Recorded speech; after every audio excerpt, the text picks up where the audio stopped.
की बात करें तो वो तो कभी भी बदल सकती है। अच्छी किस्मत इंसान को जमीन से चांद तक पहुंचा सकती है, तो वहीं बुरी किस्मत इंसान को फिर से चांद से जमीन पर ला सकती है। आज हम बात करेंगे कुछ ऐसी कहानियों की जिसमें किसी को सोने का पत्थर तो किसी को सोने से भरा घड़ा मिला और वो रातों रात अमीर बन गए। तो स्वागत है आपका हमारे चैनल पर। कुछ ऐसे ही लोगों की कहानियां जिनकी किस्मत ने उन्हें रातों रात अमीर बना दिया। राजा महाराजाओं के टाइम से ही खजाना छुपाने का रिवाज चलता आ रहा है, जिसके बाद कुछ लोग अपने पूर्वजों के छुपाए हुए खजाने को ढूंढने में सफल हो जाते हैं, पर कुछ के लिए नामुमकिन होता है। लेकिन अगर बात करें हमारे देश के एक छोटे से गांव रुद्रपुरी की, तो वहां पर खुदाई कर रहे कुछ मजदूरों को एक सोने के जैसे रंग का घड़ा दिखा और फिर मजदूरों ने उसकी खुदाई शुरू कर दी। ज्यादा खुदाई करने के बाद उन्होंने पाया एक सोने जैसा दिखने वाला घड़ा, और जब उन्होंने उसे अच्छे से देखा तो असल में सोने का ही था। और जब उन्होंने उस घड़े को अंदर से देखा तो उन्होंने पाया कि वहाँ एक छोटी सी थैली, और जब उन्होंने उस थैली को खोला तो उस थैली के अंदर से एक सोने से बना मंगलसूत्र, एक सोने की अंगूठी और 3 छोटे छोटे दानेदार हीरे मिले, जिसकी कीमत लगभग 3 से 4 करोड़ के बीच में थी। ये देख उन मजदूरों की खुशी का कोई ठिकाना नहीं रहा।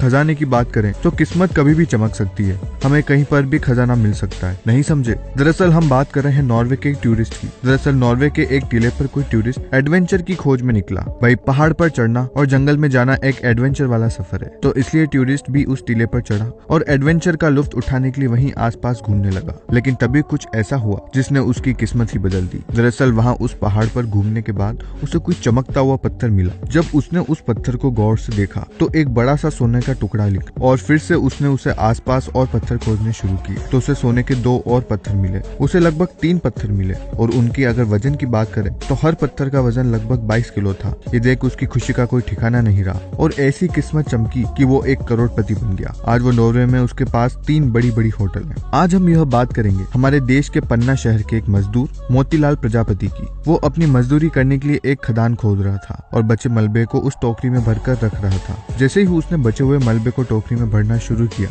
तो उसने देखा कि उस मलबे में कोई पत्थर चमक रहा था, और जब उन्होंने उस पत्थर को निकाला तो पाया कि वो बेहद कीमती हीरा है, जिसकी कीमत 2 करोड़ रुपए थी। और तो और दोस्तों, आपको बता दें कि भारत में अधिकतर हीरे यहाँ के पन्ना शहर में ही पाए जाते हैं। दोस्तों, किस्मत होती ही चीज ऐसी है, कभी भी चमक सकती है और एक रंग भी राजा बन सकता है। यही हमें बताता है फिलीपींस के रहने वाले एक शहर के मछुआरों के बारे में। दरअसल ये बात है 2006 की, जब फिलीपींस